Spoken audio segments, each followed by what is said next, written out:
안녕하세요. 간조박사 뱃쌤입니다. 자, 오늘은 2회 마지막 부분을 이제 풀어보실 건데요. 저번에 같이 올려드렸어야 됐는데 좀 잘렸네요. 자, 79번 보시면 다음 중 침상 보조기구의 용도가 옳게 연결된 거, 이것도 시험에 기본간호 쪽에서 많이 나오는 문제죠. 우리가 침상 보조기구를 이용하는 이유가요. 환자의 신체 선열을 유지하기 위해서죠. 환자의 바른 자세를 유지하기 위해서요. 한마디로. 자, 1번 보시면 대전자 두루마리. 자, 손가락의 굴곡 상태를 유지하게 합니다. 딱 봐도 손가락인데 대전자 부위는 어디예요? 대전자는 이 대퇴 부위와 엉덩이 부분 옆부분을 말해요. 그래서 대전자 두루마리는 아니죠. 그래서 손가락의 굴곡 상태를 유지하기 위한 건 손 두루마리죠. 우리가 손 두루마리를 해주는 이유는요. 어, 손 두루마리가 뭐예요? 손에다가 굴곡 상태의 원 모양으로 된 것들을 이제 이렇게 딱 잡게 해주는 거예요. 자, 무의식 환자들은요, 강직이 확 와요. 그러면 손을 꽉 쥐겠죠? 이 상태로 계속 굳어버려요. 그러면 손이 펴지질 않는 거예요. 그래서 이런 손가락의 굴곡 상태를 유지하기 위해서 해주는 게 손 두루마리고요. 자, 2번에 보시면 다리의 외회전, 바깥으로 돌아가는 것을 방지하기 위한 거가 대전자 두루마리겠죠. 두 가지가 있어요. 근데 우리 다리의 외회전을 방지하기 위해서 해주는 보조기구가 대전자 두루마리가 있고요. 또 한 가지가 있죠. 뭐가 있을까요? 모래주머니가 있어요. 그러면 시험에 이게 질문이 나오면 뭐라고 해야 돼요? 다리의 외회전을 방지하기 위한 거다 하면 대전자 두루마리가 더 맞고요. 만약에 대전자 두루마리라는 답이 없었으면 모래주머니로 해야 되죠. 그래서 모래주머니는 거의 출혈 방지 목적으로 가장 많이 나오긴 해요. 자, 3번을 보시면 위친구가 직접 몸에 닿지 않도록 하기 위함이다. 3번 크레들이 정답이네요. 크레들이 뭐냐면요. 비닐하우스 뼈대처럼 생겨가지고 이 안에 환자가 들어가는 거죠. 그래서 이 위에 위토니블과 담요를 덮어주는 거예요. 결국은 환자 몸에 침구가 닿지 않게 하는 거죠. 어떤 환자들한테 많이 사용을 할까요? 화상 환자, 욕창 환자, 궤양 환자 이런 식으로 시험에 많이 나왔었죠. 그 중에서도 화상 환자로 시험에 가장 많이 나왔죠. 자, 4번에 보시면 침대 위에서 스스로 운동할 수 있도록 돕기 위함이다. 삼각대죠. 삼각대가 뭐냐면 환자 침대에다가 이렇게 삼각형 모양의 운동기구를 놔둬서 환자가 누워가지고 이걸 붙잡고 운동을 할 수 있게 하는 거죠. 그럼 이걸 왜 하는 거예요? 예전에는 견인 치료를 굉장히 많이 했어요. 그러다 보니까 침대에서 계속 누워만 있죠. 그러면 전체적으로 근육이 약해져 있겠죠? 그래서 견인하는 부위가 아닌 곳에 운동을 하게 하는 게 삼각대라고 보시면 돼요. 자, 5번에 보시면 하수족. 이거 시험에 굉장히 많이 나오죠. 그래서 말을 바꿔서 나왔어요. 자, 발이 아래쪽으로 향하게 하는 하수족이라고 하고 또 다른 말로 뭐라고 하죠? 족저굴곡이라고 하지요. 그래서 이걸 예방하기 위한 게 뭐다? 발지지대라고 보시면 돼요. 그러면 모래주머니는 앞에서 나왔었죠. 모래주머니는 어떤 경우에 1번의 목적은 출혈 방지 목적이에요. 모래주머니가 뭐예요? 어, 고무포 같이 생긴 안에 모래가 가득 들어있어요. 엄청 무겁겠죠. 그래서 수술 부위가 파열될 위험이나 벌어질 위험이 있는 그 환자들한테 출혈 방지 목적으로 그 위를 눌러주는 목적으로 많이 사용하고요. 그리고 두 가지 목적이 있어요. 두 번째 목적은 대전자 두루마리처럼 다리의 외회전을 방지하기 위해서 사용하는 거예요. 그래서 이 모래주머니를 대전자 부위, 대퇴부 옆에 부위에다가 놔주는 거죠. 그러면 골절용 판자의 목적은 뭘까요? 골절 부위를 지지해 주는 거죠. 그리고 척추 손상 부위를 지지해 줘요. 그래서 골절 부위를 지지해 줄 때는 그 골절 부위만 딱 대주는데 밑에 대주는데 척추 손상을 지지할 때는 어떻게 하냐면 진짜 그 침대 매트리스 크기만한 넓이와 똑같은 그 두꺼운 골절용 판자를 환자 시트 밑에 대주는 거예요. 그래서 단단하게 그 자세를 유지할 수 있게 해주는 거죠. 근데 최근에는 이거 사용 안 해요. 백브레이스라고 해가지고 척추 수술하고 난 환자들은 이제 백브레이스라고 해서 굉장히 두꺼운 이 플라스틱 합성 수지 뭐 이런 것들로 돼 있는 것들을 이제 조끼처럼 입어서 사용을 하는 거죠. 자, 그리고 여기서 하나 빠진 게 있네요. 침대 난간이 나와야지요. 침대 난간은 뭘 방지한 거죠? 낙상 방지 위한 거죠. 그래서 여기에서 침상보조기구가 다 나왔네요. 꼭 알고 계셔야 돼요. 자, 80번 보시면 의치관리 방법으로 옳은 거 요즘 노인 환자분들이 많이 생기면서 의치관리에 대해서도 시험에 많이 나오죠. 자, 1번 보시면 치약으로 닦으면 안 돼요. 치약으로 닦으면 마모가 될 수 있어요. 뭘로 닦아요? 세정제로 닦아야 된다. 자, 2번에 보시면 깨끗이 닦고 건조한 상태는 아니에요. 왜? 모양이 틀어져 버릴 수 있어요. 그래서 변형을 예방하기 위해서는 어떤 걸로 어떻게 보관을 해야 될까요? 미지근한 물이나 찬물에 담가야 돼요.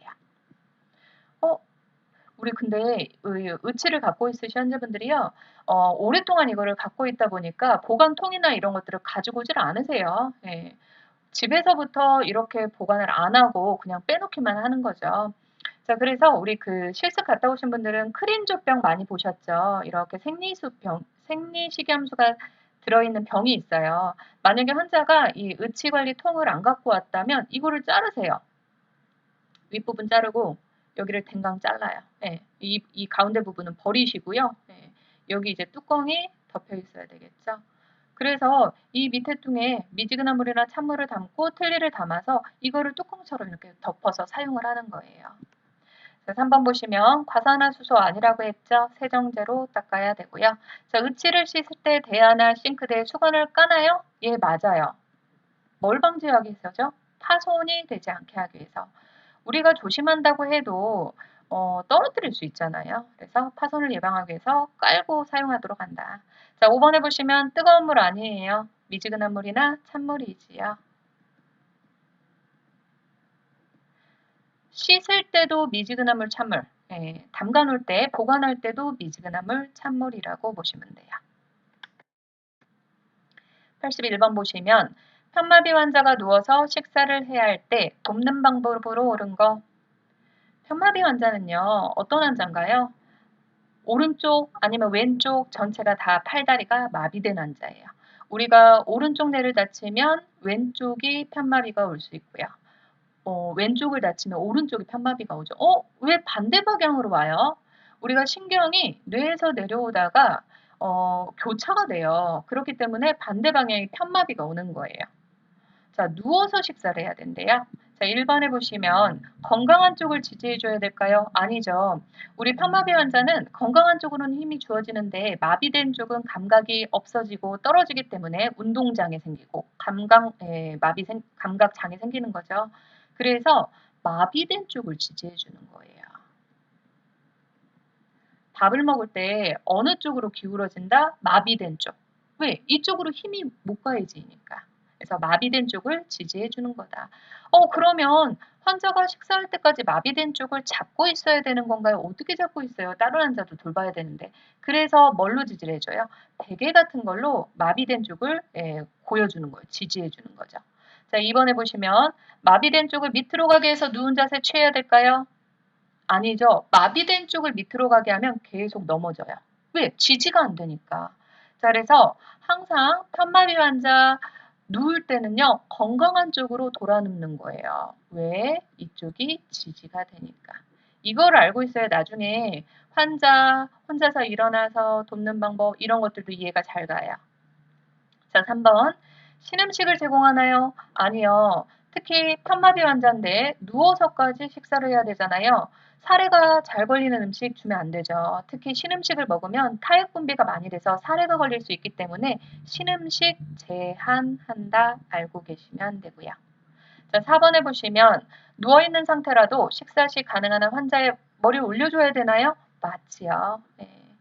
뭐 진짜 머리를 못 올린다고 하면 완전히 이제 옆으로 눕혀가지고 먹여야 되고 근데 가능하면 30에서 60도 정도 올리는 게 좋겠죠.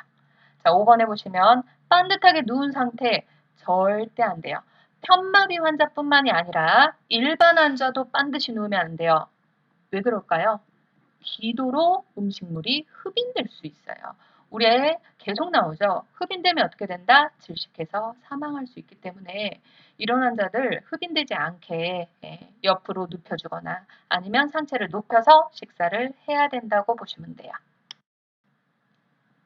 82번 보시면 환자에게 위관 영양액을 주입하던 중 청색증과 구토가 나타났다. 가장 우선적인 간호래요. 중단한다예요. 우리가 환자한테 뭔가 관장을 했을 때 아니면 뭔가 다른 처치를 했을 때 환자한테 이상 반응이 나타나요? 즉시 중단한다예요. 자, 청색증과 구토는 무슨 증상일 수 있어요? 기도흡인 증상일 수 있기 때문에 굉장히 위험한 증상이죠. 즉시 중단하는 거예요. 83번 보시면 규칙적인 배변을 위한 간호로 옳지 않은 거네요. 자, 우리 보시면요. 변비 간호는요. 모든 과목에 다 나오는 시험 문제예요. 기본 간호, 성인 간호, 모성 간호, 아동 간호 다 나올 수 있죠. 굉장히 중요하고요. 자, 1번은 보시면 수분 섭취 권장인데 수분 섭취 권장은 몇 cc 이상이죠? 3000cc 이상이다.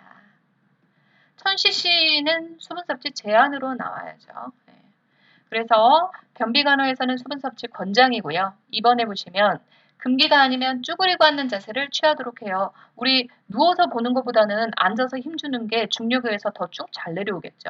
자, 3번 규칙적인 배변 습관을 갖는다. 맞아요. 규칙적인 배변 습관이 뭐냐면 일정 시간에 대변을 보게 하는 거예요. 네. 내가 편한 시간에 대변을 보는 게 좋겠죠. 그래서 나는 아침에 일어나자마자 하는 게 편해. 그러면 그 아침에 습관을 들이는 거예요. 자, 4번에 보시면 고섬유질 식품 권장하나요? 맞아요. 섬유질 식품은 장에서 소화 흡수가 잘 안 돼요. 그 상태로 대장 쪽으로 밀고 내려오는 거예요. 그러면서 그 앞쪽에 있는 찌꺼기를 밀어서 내보내는 거죠. 그래서 고섬유질 식품이 권장을 해야 된다. 자, 그리고 규칙적인 식사 습관 갖는 게 굉장히 중요하죠. 이게 왜 중요해요? 우리 음식물을 먹으면요. 위대장 반사라고 하죠. 책에도 나왔었는데 자, 이게 뭘 말하냐면 음식을 먹어야지 연동 운동이 일어나요. 우리 연동 운동이 뭔가요? 연동 운동은 음식물을 아래로 아래로 아래로 내려보내는 운동이다. 근데 우리가 변비가 걸리면 어떻게 해요? 속도 더부룩하고 소화도 안 되고 그러니까 안 먹죠. 그러면 대변 찌꺼기가 어디에만 쌓여 있어요? 대장에만 고여 있는 거예요. 이렇게 대장, 이게 대장이라고 하면 S상결장, 직장 이렇게 돼 있죠. 그래서 소장에서 대부분 영양분이 소화 흡수되고 대장으로 음식물 찌꺼기만 가는 거예요. 근데 이 대장에서는 뭐만 흡수한다? 수분만 흡수하죠. 근데 우리가 음식물을 안 먹으면 수분 여기에서 고여 있어요. 찌꺼기가. 근데 안 먹으니까 연동 운동도 안 일어나서 여기서 몸만 계속 뺏어가요. 수분만 계속 뺏어가는 거예요. 그럼 어떻게 해요? 똥 덩어리. 진짜 단단한 덩어리로만 되는 거예요. 그래서 변비 간호에서 가장 중요한 건 규칙적인 식사 습관이 굉장히 중요하다. 뭐 때문에 연동 운동을 일으키기 때문이다. 그래서 이런 것들이 있죠. 뭐 여기에 더 추가한다면 뭐 규칙적인 운동이 들어갈 수도 있겠네요. 84번 보시면 수술 후 소변을 보지 못하는 환자에게 우선적인 간호로 옳은 거. 자, 이거 많이 나오죠, 시험에. 가장 우선적인 간호가 뭔가요? 자연 배뇨를 권장하는 거다. 우리 자연 배뇨 권장하는 방법이 굉장히 많이 나오죠. 그거를 고르시면 돼요. 자, 1번을 보시면 소변 볼 때 차가운 변기가 아니라 근육을 이완시키기 위해서 따뜻한 변기를 대주는 게 좋고요. 자, 소변을 참았다가 보면 안 돼요. 감염이 생길 수 있고요. 자, 3번 수분 섭취 권장이죠. 근데 되도록이면 이 앞에 뭐가 들어가야 되냐면 의사의 허락하에가 들어가야 돼요. 왜냐면 이 환자는 수술 후기 때문에 수술 후에 금식하는 환자들이 대부분이죠. 그래서 자연 배뇨는 수분 섭취를 권장하기 때문에 내 마음대로 의사가 금식하라고 했는데 물을 주면 안 되는 거예요. 그래서 의사의 허락하에 수분 섭취를 권장하고요. 자, 4번에 보시면 하복부에 더우물 주머니를 대준다. 4번이 정답이네요. 왜? 하복부에는 뭐가 있냐면 방광이 있어요. 우리가 방광이 어디에 있는지를 알고 있어야 되겠죠? 자, 저는 모르겠어요. 하복부, 저 아랫배 쪽이라는데 잘 몰라요. 그러면 본인이 소변을 참아보세요. 그리고 소변을 진짜 마렵다 할 때 아랫배 쪽을 막 눌러보세요. 그러면 어느 부위를 딱 눌렀더니 진짜 소변이 찔끔 나올 것 같은 거야. 그 부분이 방광이에요. 우리가 왜 환자의 방광 위치를 알고 있어야 되냐면 환자가 이렇게 배뇨곤란이 있을 때 진짜 그냥 감각이 없어져서 그런 건지 불안해서 그런 건지 아니면 진짜 방광에 소변이 차 있는지를 판단을 해야 되겠죠. 방광을 눌러보면요. 그 부분이 탱탱해요. 그래서 알고 있어야 돼요. 그래서 방광 근육을 이완시키고 하기 위해서 더우물 주머니를 대주는 거고요. 자, 5번. 손이나 발을 자극하기 위해서는 따뜻한 물에 담궈주는 거죠. 네. 이 외에도 뭐예요? 물 흐르는 소리를 들려줘요. 그래서 보통은 자연 배뇨 못 하시는 분들한테 그 통목욕보다는 샤워 같은 거를 권장하고 있고요. 실제 병원에서도 에이 누가 이렇게 물 흐르는 소리를 들려줘요? 예, 실제 들려줘요. 환자한테 변기에 앉으라고 하고 그리고 물을 틀어주는 거예요. 세면대물을. 자, 이 외에도 뭐 보통은 누가 보고 있으면 소변을 못 보잖아요. 네, 그랬을 때 사생활을 보호할 수 있게 개인적인 분위기를 만들어준다. 그래서 침상에서 봐야 되면 스크린을 쳐주거나 커튼을 쳐주는 거 이런 것들이 또 하나의 방법이 될 수 있겠네요. 85번 보시면요. 수술 후 호흡곤란을 호소하는 환자에게 가장 우선적으로 취해줘야 될 체위로 옳은 거 반자이죠. 시험에 굉장히 많이 나왔어요. 체위 문제가 굉장히 많이 나와요. 두 가지가 되게 많이 나왔었죠, 그동안. 호흡곤란 환자한테 취해주는 체위가 뭐냐? 반자이. 그리고 질출이 심한 산모에게 취해주는 체위가 뭐냐? 네, 골반구이, 트렌델렌버그 포지션 이런 것들이 많이 나왔었죠. 그래서 반자이는요. 좌이는 뭐예요? 우리가 90도로 앉아있는 걸 좌이라고 하죠. 그래서 반자이, 반절만 앉아있다 그래서 45도 올린 체위예요. 이거를 뭐라고 한다? 파월러시 체위라고 해요. 이 사람이 이거를 생각해냈다고. 그래서 호흡곤란 환자나 아니면 뭐 자궁의 오로나 아니면 뭐 질 분비물 이런 것들을 촉진하기 위해서도 많이 사용하죠. 자, 심스이는 어떤 체위죠? 관장시 체위죠. 수룡이는 여러 가지죠. 자궁 내 태아 위치를 교정하기도 한다. 임신 몇 개월에 임신 7, 8개월경에 둔위로 있던 게 두정이로 변할 수 있어요. 그리고 월경통을 완화시키거나 산후 자궁우구를 예방하는 데 사용되는 체위다. 결국은 골반 근육 같은 걸 이완시키는 체위가 수룡이라고 보시면 되고요. 자, 그리고 절석이는 또 다른 말로 뭔가요? 쇠석이죠. 그래서 산부인과적 검사나 분만시 체위로 많이 이용되고요. 자, 배횡화이, 복부건진 시체위, 그리고 질검사 아니면 여성의 인공도뇨나 해음열 요법 시 사용한다. 근데 질검사로 나오면 뭐가 더 답이라고요? 절석이, 쇠석이가 더 답이에요. 근데 만약에 그 질검사 옆에 질검사 복부검진 시 체위가 뭐냐? 그때는 답이 배횡화이가 되는 거죠. 86번 보시면 운동의 종류 중 골다공증 환자에게 여기서 포인트는 골다공증만 있는 게 아니에요. 근육의 힘과 긴장도를 유지시켜주기 위한 운동으로 오른 거 근육의 힘, 장력을 높여주는 운동으로 오른 거 등척성 운동 시험에 예전에 굉장히 많이 나왔었어요. 자, 우리가 운동을 이렇게 두 개를 비교하시고 이렇게 두 개를 비교해서 보시면 돼요. 자, 능동운동과 수동운동의 차이점은 뭐예요? 능동운동은 스스로 운동하는 거다. 그렇기 때문에 스스로 운동하기 때문에 근육도 사용하고 관절도 움직일 수 있겠죠. 그래서 불사용 위축이나 그리고 경축을 모두 예방할 수 있는 운동법이다. 불사용 위축이 뭐예요? 사용하지 않아서, 아니 불, 사용하지 않아서 근육이 위축되는 거, 근육이 쭈그라들어 버리는 거고요. 경축은 굳어버리는 거예요. 우리가 관절을 사용하지 않으면 관절 주위 조직들이 다 굳어버려요. 그러면 어떻게 해요? 손을 구부릴 수도 없는 상태가 되는 거죠. 그래서 능동운동은 스스로 하기 때문에 이런 근육이 줄어드는 불사용 위축이나 관절이 굳어버리는 경축 모두 다 예방할 수 있는 거다. 자, 그러면 수동운동은 뭐예요? 내가 스스로 움직이지 못하기 때문에 누군가 해주는 운동이에요. 해주는 운동이기 때문에 관절은 움직여요. 그러면 근육을 움직일 수 있을까요? 스스로 하는 운동이 아닌데? 못해요. 근육 운동은 안 되고 관절만 움직일 수 있는 거다. 그럼 어떻게 해요? 불사용 위축은 예방하지 못해요. 경축은 예방할 수 있다. 이 차이점이에요. 자, 그리고 등장성 운동과 특정성 운동은요. 등장성 운동은 우리가 일반적으로 운동하는 거, 조깅하고 뛰고 자전거 타고 이런 일반적인 운동을 등장성 운동이라고 한다. 자, 그래서 뛰고 자전거 타고 하기 때문에 근육의 길이는 변하지만 근육의 장력, 힘력은 변하지 않아요.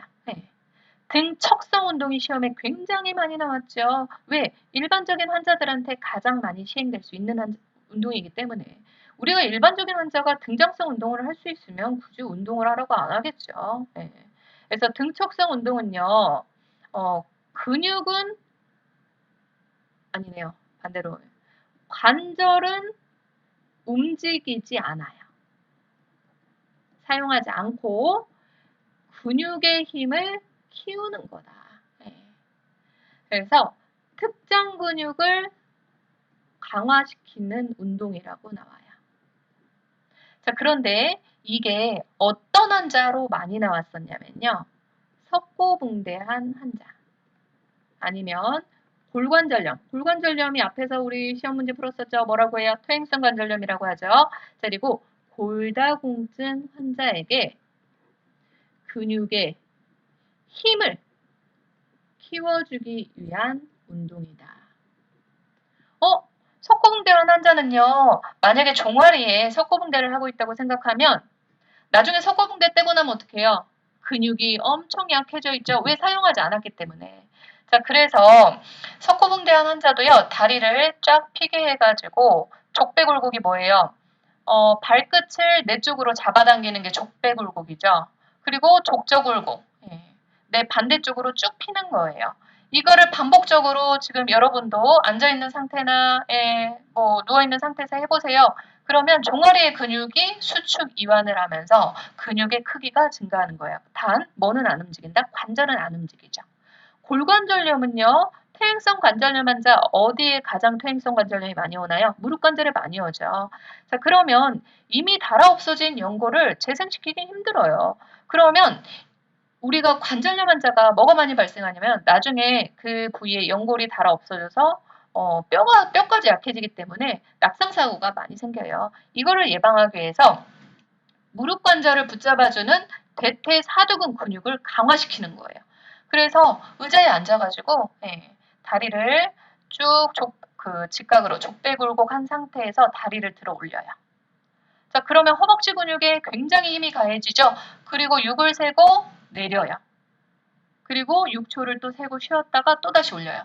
그러면 무릎을 붙잡아주는 이 대퇴 부위의 사두근, 대퇴 사두근이 뭐냐면요. 대퇴 근육이 4개가 이렇게 있거든요.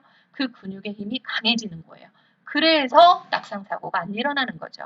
우리가 노인이 됐을 때 낙상사고가 더 많이 일어나는 이유가 뭐냐면 물론 뼈도 약해지지만 뼈를 붙잡고 있는 근육의 힘이 약해지기 때문에 낙상사고가 많이 일어나요. 그래서 근육의 힘을 키워야 되는 거라고 알고 계시면 돼요. 이런 것들의 운동이 뭐냐? 등척성 운동이다. 자, 관절 범위 운동은 뭐예요? 내가 움직일 수 있는 관절까지만 운동을 하는 거예요. 어느 날은 180도가 손목이 다 돌아갔는데, 그 환자분이 오늘 해봤더니 30도밖에 안 돌아가요. 오늘은 30도만 하는 거예요. 그거를 벗어나서 하다가 부러질 수 있기 때문에. 그래서 내가 움직일 수 있는 관절 범위까지 운동하는 게 관절 범위 운동인 거죠. 그래서 시험에는 최근에 잘 안 나오는데 예전에는 이 등척성 운동이 시험에 굉장히 많이 나왔었죠.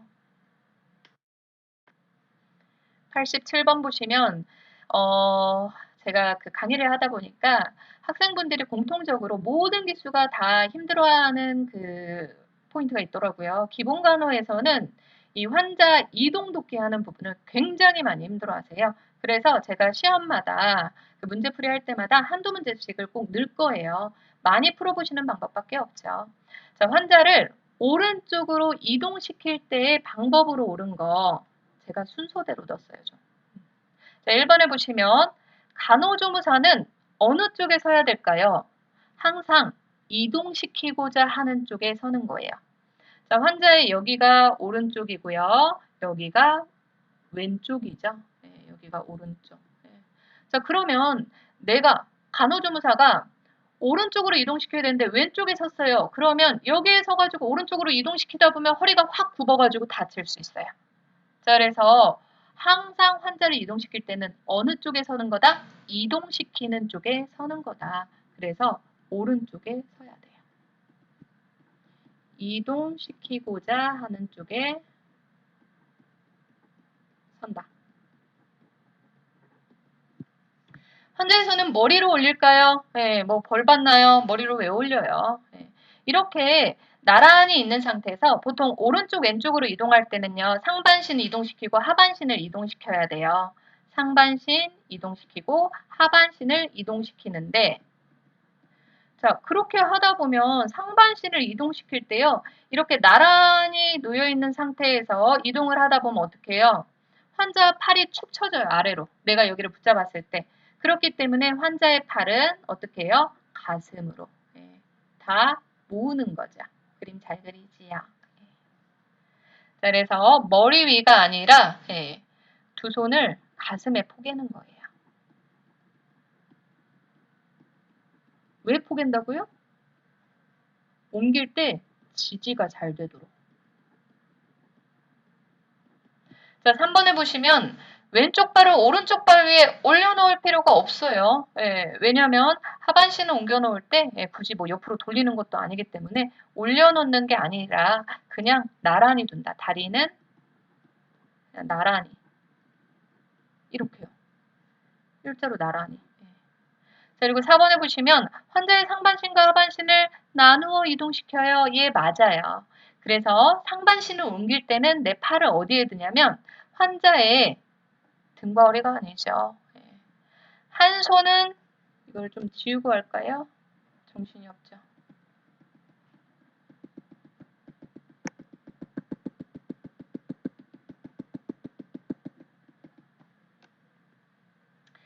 자, 그래서 한 손은 환자의 이게 조금 넘어갈 거예요. 목에서 겨드랑이 있죠.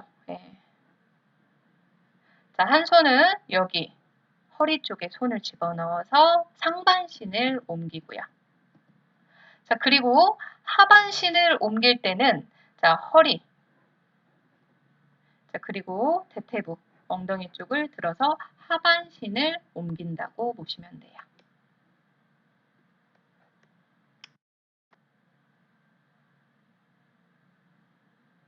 자, 88번 보시면 우리 억제대라는 말이 바뀌었죠. 신체 보호대로 바뀌었어요. 뭔가 어감이 안 좋잖아요. 예. 그래서 신체 보호대를 사용하는 방법으로 옳은 거 1번 보시면 억제대 처방은 필요시 처방으로 사용 못해요. 반드시 정규 처방을 받아야 된다. 필요시 처방은요. 우리가 의사가 PRN으로 처방을 내면 환자가 필요할 때 우리가 마음대로 쓸 수 있는 거죠. 예.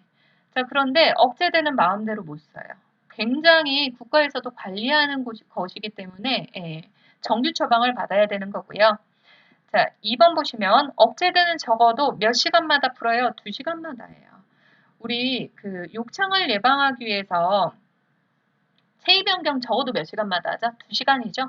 그래서 환자의 피부나 이런 것들을 관찰할 때는 무조건 다 2시간마다라고 보시면 돼요. 최소 2시간이라고 보시면 돼요. 네. 2시간 이상을 놔뒀더니 환자의 순환 상태가 적어지더라. 그래서 환자의 피부에 문제가 생기더라 해서 뭐 욕창을 예방하는 체위 변경이든 신체 보호대를 사용할 때 피부 관찰이든 다 2시간마다예요. 2시간마다 풀고 30분 관찰하는 거예요. 그래서 피부 상태, 혈액순환 상태 관찰해야 되는 거고요. 자, 3번에 보시면 억제들을 묶을 때는 침상 난간 절대 안 되죠. 난간을 내려버리면 환자의 팔이 낄 수도 있기 때문에 침상 틀에 묶는 거예요. 뭐든 다 난간에 묶으면 안 돼요. 그래서 우리 유린백 같은 거를 묶을 때도 침상 난간이 아니라 침상 틀에 묶는 거지요. 자, 4번에 보시면 억제대 사용 기간은 최소화한다. 맞아요. 네. 억제대의 사용 기간을 최소화라는 말이 뭐냐면 되도록 억제대를 사용할 필요가 없으면 사용하지 말라는 거예요. 자, 그래서 필요 부위만 억제해야 되겠죠. 최대한 억제가 아니에요. 필요 부위만 억제한다.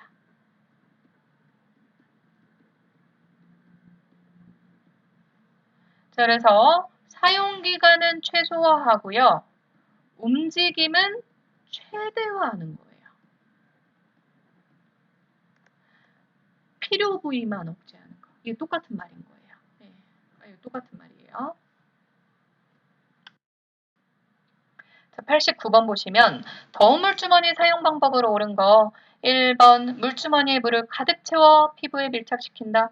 자, 가득 채우면요 둥그런 모양으로 되기 때문에 피부에 밀착시킬 수 없죠. 그래서 3분의 1에서 2분의 1만 채우고요.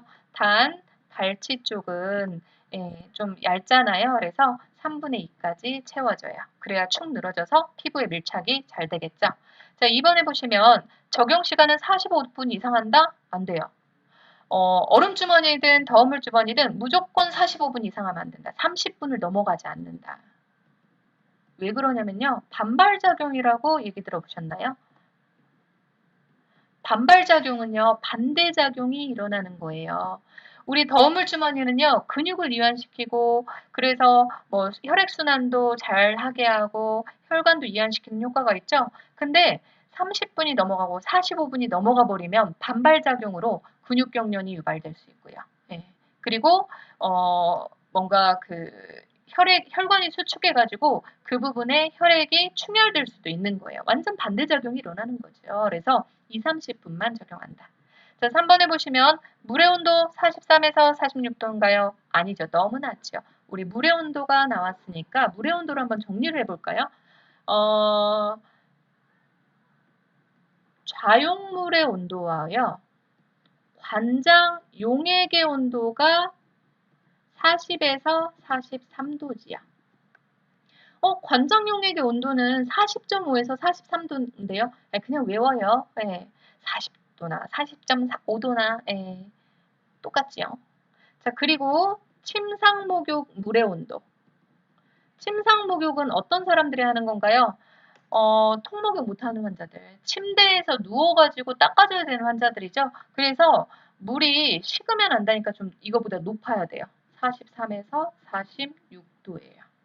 그러면 통목욕은요? 통목욕은 물을 받아놓고 하는 거기 때문에 이 안에 들어가는 거다. 그래서 42에서 44도. 이것도 힘들면 그냥 44도 이 가운데 거 온도 생각하시면 되고요. 자, 그리고 더운 물주머니가 가장 물의 온도가 높아야죠. 이게 46에서 52도다. 그래서 연결해서 외우시면 숫자가 연결이 되기 때문에 더 외우기 쉬워져요. 그래서 더운 물주머니는 몇 도다? 46에서 52도다 알고 계시면 되고요. 자, 4번에 보시면 물주머니를 청커버에 씌운 후 대주나요? 맞아요. 뭘 예방하기 위해서죠? 화상을 예방하기 위해서다. 자, 5번 더운 물주머니에 물을 3분의 1만 채운 후 공기를 넣어주도록 한다. 우리가 물을 3분의 1에서 2분의 1만 채우는 건 피부에 밀착시키기 위해서기 때문에 공기도 빼줘야 되는 거죠. 공기도 빼줘야 돼요. 90번 보시면 산소 사용 시 안전하게 사용하기 위한 주의사항으로 옳지 않은 것은 우리가 병원에서 산소를 굉장히 많이 사용하죠. 자, 1번에 보시면 침대나 산소통에 산소 사용 중이라는 표시를 붙여요. 맞아요. 왜냐하면 충격을 가하면 안 되기 때문에 우리가 산소 사용 시 안전수칙은요. 뭐를 예방하기 위한 거냐면 화재라고 보시면 돼요. 화재나 폭발 예방하기 위함이다. 자, 2번에 보시면 모직이나 합성섬유로 된 침구류. 2번이 정답이네요. 모직이나 합성섬유는요. 정전기가 발생할 수 있어요. 그래서 안 돼요. 면으로 된 걸 사용해야 되겠죠. 3번에 보시면 가스나 전기용품 사용하지 않도록 해요. 맞아요. 또 우리 생각하기에 병원에서 무슨 가스나 전기용품을 사용해요. 사용하세요. 네. 제가 뭐까지 사용하는 걸 봤냐면 병원에서 브루스타 있죠. 네, 세상에 간병인들이 그 의료진들이 언제 라운딩을 도는지 알고 아니까 라운딩을 돌고 나면 번호를 빼가지고 그거를 하는 거예요. 네, 엄청 뭐라고 했지요. 말도 안 되지요. 자, 4번에 보시면 병실에서 금연하도록 하고 금연판을 부착해요. 금연한다니까요. 불을 사용하면 안 돼요. 폭발의 위험성이 있어요. 산소가 조금이라도 새다 보면. 성냥이나 라이터 사용 금지한다. 맞아요. 그래서 산소 사용할 때 굉장히 그래서 그 산소 사용할 때 그 안전 수칙을요. 옆에 있는 환자나 보호자한테만 설명하는 게 크게 얘기하는 거예요. 산소가 조금이라도 새다 보면 주위에서 전기나 조금이라도 불 같은 게 맞닿으면 화재나 폭발 위험성이 있기 때문에 절대 이건 사용하시면 안 돼요. 하면 옆에 보호자들도 다 듣고 있겠죠. 조심해야 되죠. 91번 보시면 전신마취 수술 후 호흡기합병증으로 폐가 허탈되는 무기폐를 예방할 수 있는 방법으로 옳은 거. 수술 후 호흡기합병증으로 올 수 있는 게 무기폐가 있고요. 폐렴이 있지요. 예전에 무기폐만 있었는데 최근에 추가된 게 또 폐렴이 추가됐어요. 자, 폐가 허탈이 뭐예요? 허탈은 우리 허탈하다. 기운이 없는 거죠. 그러면 폐가 기운이 없는 상태래요. 뭐가 없어서? 산소가 없는 거죠. 그래서 무기폐를 예방할 수 있는 거 1번의 심호흡이죠. 우리 그때도 설명드렸었는데 기도, 기관지, 세기관지가 있으면 폐포가 달라붙어 있어요. 수술하고 나서 분비물이 엄청 많이 생겨요. 그리고 이렇게 기도에 있는 분비물은 기도가 넓기 때문에 막힐 위험이 없는데 세기관까지 들어와 버리면 세기관지는 얇은 기관지를 세기관지라고 하잖아요. 네. 세발낙지랑 똑같죠. 얇은 다리, 얇은 기관지라서 세기관지라고 하는데 이런 부분이 막혀버려요. 그러면 공기가 드나들지를 않겠지요. 그래서 폐포에 공기가 없다. 무기폐인 거예요. 이거를 예방할 수 있는 건 심호흡이죠. 우리가 심호흡을 할 때는요. 공기가 어떻게 해요? 코로 깊이 들이쉬고 입으로 천천히 내쉬는 거예요. 천천히 내쉴 때 어떻게 하라고 하냐? 입을 O 모양으로 해서 천천히 내쉬는 거죠. 우리가 코로 깊이 숨을 들이쉴 때요. 공기만 들어가는 게 아니라 이 공기를 습하게 해서 들어가요. 그러면 가습의 효과가 있는 거죠. 심호흡도. 그러면서 분비물을 액화시키는 거예요. 자, 그리고 뭘로 뱉어내는 거예요? 기침을 통해서 뱉어내는 거라고 알고 계시면 돼요. 자, 그래서 1번이 정답이지요. 자, 그리고 아까 허탈됐다 그랬잖아요. 그래서 심호흡을 하면 그러면 이 공기가 빠져있는 상태를 채울 수 있나요? 예. 우리가 심호흡을 통해서 폐를 팽창시킬 수 있어요. 예. 산소를 충분히 들이마실 수 있기 때문에. 그리고 92번 보시면 동맥혈 가스 분석 검사, 병원에서는 ABGA 검사라고 해요. 정확한 결과를 얻기 위해 주의해야 될 사항으로 옳은 거 1번에 보시면 동맥혈에서 빼는 거기 때문에 의사들이 하는 거예요. 우리는 정맥혈에서 검사하는 게 우리가 할 수 있는 거죠. 자, 검사 운반 지연 시 실험 보관한다. 절대 안 돼요. 그리고 지연됐다 다시 뽑아야 돼요. 그래서 채취 후 즉시 검사실로 보내는데 어떻게 보내냐. 2번에 바로 돼 있네요. 채취 즉시 아이스박스에 넣어서 검사실로 보내야 돼요. 왜냐면 온도가 올라가게 되잖아요. 산소 포화도가 우리 산소 포화도가 O2라고 하죠. 네, PaO2, PO2라고 하는데 이게 떨어져요. 결국은 검사 결과가 부정확하게 측정될 수 있기 때문이다. 자, 3번에 보시면 금식 필요 없어요. 네, 정맥 아니죠. 동맥에서 빼는 거고요.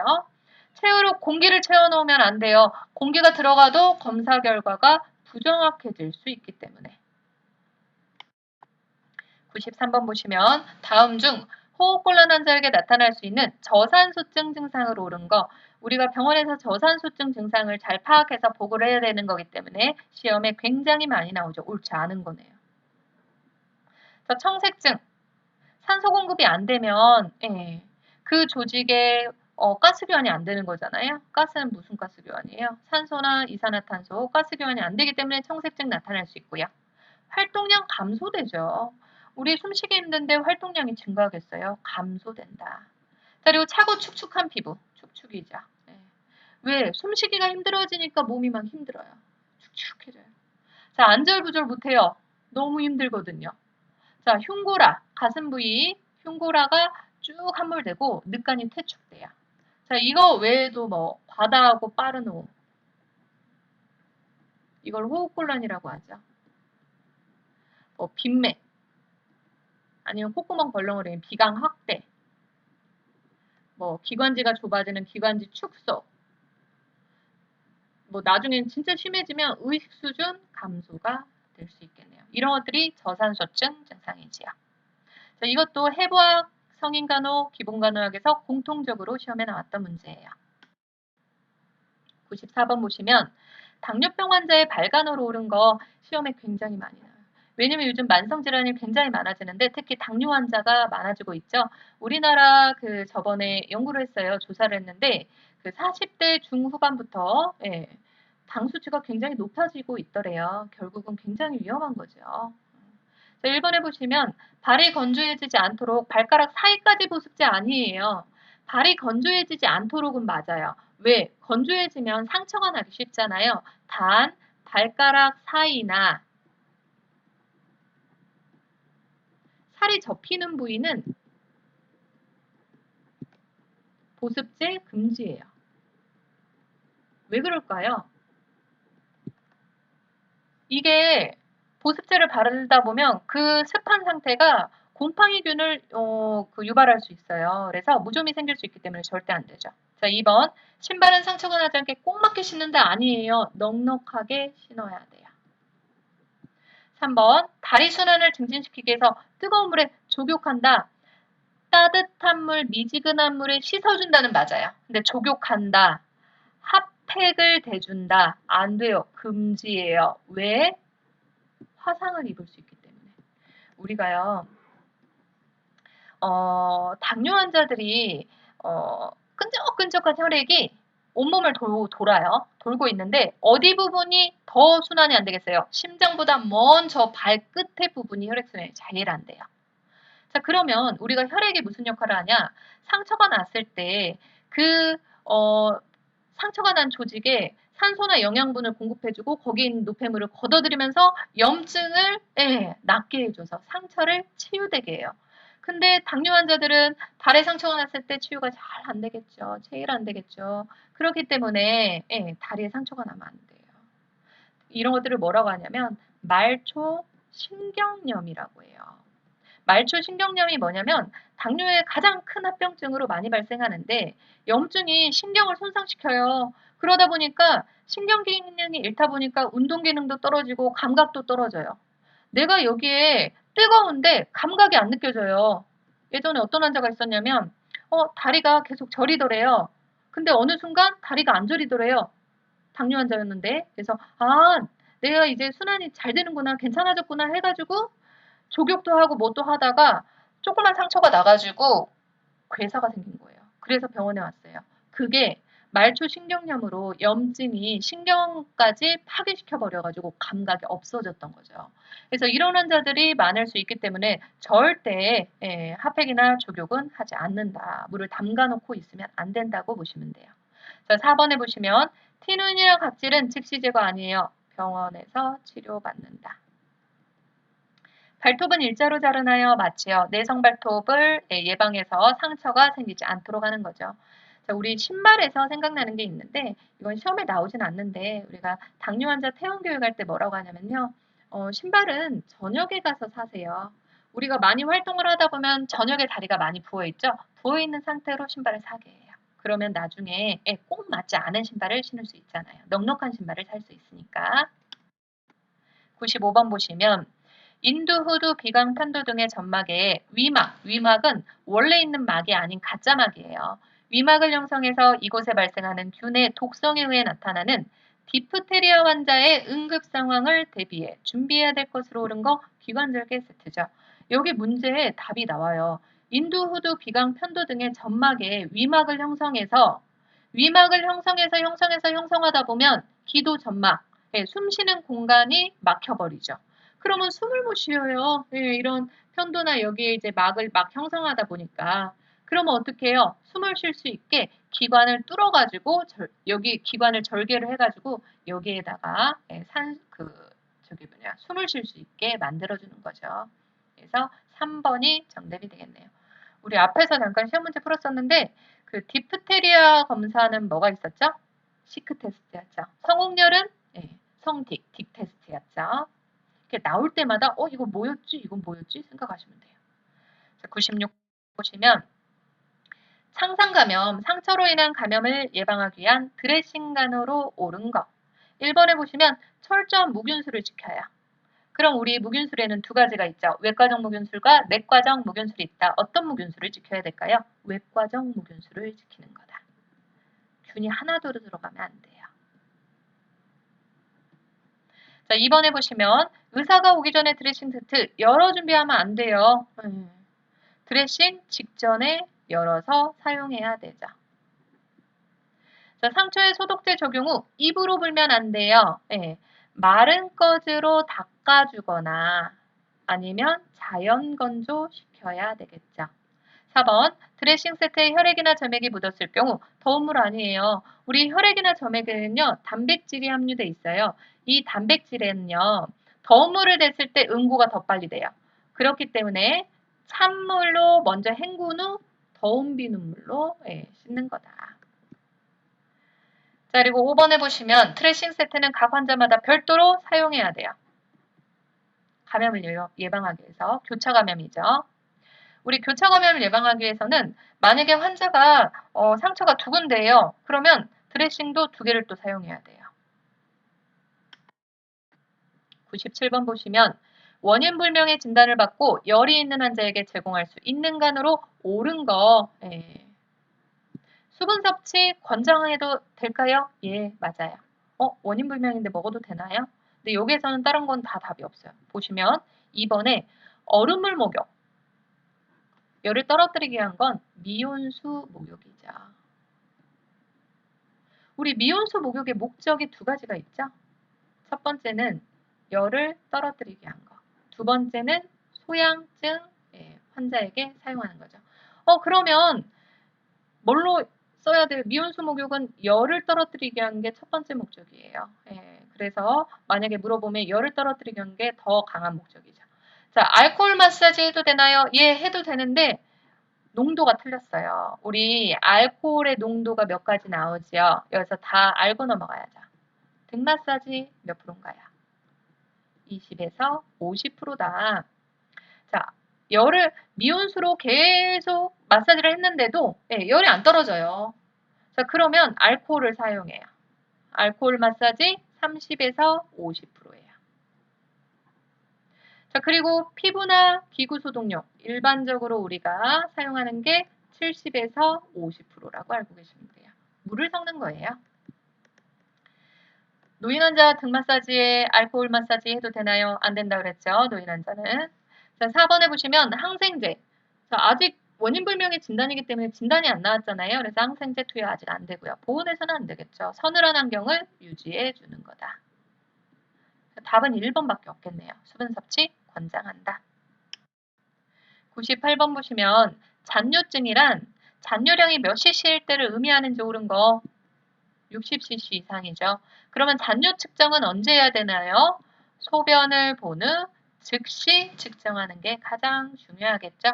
그래서 잔뇨량 60cc 이상 방광 안에 소변을 본 후 남아있는 양을 말하는 거다. 99번 보시면 투약 시 일반적인 주의사항으로 옳은 거래요. 자, 1번 인슐린은 조직 손상이 될 수 있으므로 투여 부위를 바꾸어가며 주사한다. 1번이 바로 정답이네요. 그러면 어떻게 투여 부위를 바꾸어가며 주사를 할까요? 이런 판이 있어요. 자, 그래서 이 표에다가 똑같은 이렇게 적혀 있어요. 1번, 2번, 3번 뭐 이렇게 해가지고 적혀 있어요. 이거 이렇게 오늘은 여기 숫자가 다르네요. 만약에 이게 1번, 2번, 3번이라고 하면 여기다 놨어요. 그러면 이렇게 체크하는 거예요. 2월 5일 났다. 자, 2번 났어요. 2월 6일 났다. 이렇게 체크를 하는 거예요. 자, 그러면 한 부위에 안 찌르겠죠. 왜 그러냐면 우리가 한 부위에 계속 놓다 보면요. 조직이 이렇게 막 좁아지는 수축되는 위축이 될 수 있고요. 그리고 굳어지는 비유 같은 게 일어날 수 있어요. 자, 결국은 조직이 손상되는 거죠. 그러면 인슐린에 대한 흡수율이 줄어들어요. 감소될 수 있기 때문에 바꿔가면서 주사를 놓는 거죠. 자, 이번에 보시면 함낭정제래요. 당이 들어있는 정제약인데 머금을 함이에요. 입안에 머금고 있어야 되는 약이에요. 그래서 씹어서 복용하면 안 된다. 우리 함당전제를 일반적으로 이제 로렌지라고 많이 해요. 병원에서는 이거는 씹거나 삼키면 안 돼요. 그럼 어떻게 해요? 입안에 머금고 있는 거예요. 자, 3번에 보시면 장용피정. 장용피정은요, 무슨 말이냐면 장에서 녹는 약이에요. 장에서 녹아야 되는 약인데 씹어 먹거나 가루로 만들어 먹으면 안 되죠. 자, 그래서 이런 약도 절대 씹거나 삼키면 안 돼요. 캡슐로 된 약들이 굉장히 많아요. 왜? 장에서 녹아서 그 장의 작용을 일으켜야 되는 약이기 때문에. 자, 4번에 보시면 인슐린 주사제를 섞을 때는 손으로 흔들어서가 아니에요. 흔들어서 섞으면요. 거품이 나요. 근데 인슐린 주사 자체가 용량을 굉장히 조금 뽑아야 되는 거잖아요. 그렇기 때문에 정확히 측정이 이렇게 뽑을 때 힘들어요. 그래서 기포가 생기지 않도록 손바닥에 굴려서 섞는 거예요. 자, 강심제 투여 시 호흡수를 측정하도록 한다. 강심제가 뭐냐면요. 심장을 강하게 수축시키는 약이에요. 이게 시험에 많이 나와서 강심제라고도 나오고요. 디기탈리스 제제라고도 나왔고, 그리고 디곡신이죠. 약 이름이. 이거는 성분명이에요. 이거는 작용을 일으키는 효과고, 자, 디곡신은 약 이름이에요. 자, 디곡신이 어디에서 추출됐냐면 디기탈리스 제제라는 잎에서 추출됐어요. 그래서 강심제, 디기탈리스 제제, 디곡신 똑같은 말이에요. 자, 이거는 우리 몸에 축적작용이 있어요. 축적작용이 뭐예요? 몸에 쌓이는 거예요. 자, 몸에 쌓여 이 약을 계속 먹는 사람은 계속 먹어야 되겠죠. 그러면 심장의 수축력만 강하게 하다 보니까 어떻게 해요? 맥박수가 느려지는 거예요, 나중에는. 자, 그런데 맥박수가 60회 이하인데도 계속 투여를 했어요. 네. 그럼 어떻게 될까요? 나중에 심장이 멈출 수 있는 거죠. 그래서 60회 이하일 때는 맥박수가 60회 이하일 때는 절대 투여하면 안 되는 약이라고 보시면 돼요. 마지막 문제네요. 자, 투여 시 효과가 가장 빠른 순서. 효과가 가장 빠르다는 건요. 네. 부작용도 가장 빠를 수 있는 거죠. 같이 생각하시면 되겠네요. 정맥주사죠.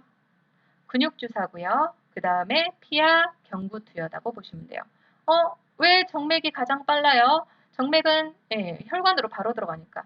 근육에도 혈관이 많이 분포돼 있죠. 직접적으로 들어가는 건 아니지만 그래서 이렇게 주사제제가 가장 빠르고 투약, 입으로 먹는 게 효과가 가장 느리라고 보시면 돼요. 그래서 5번이 정답이고요.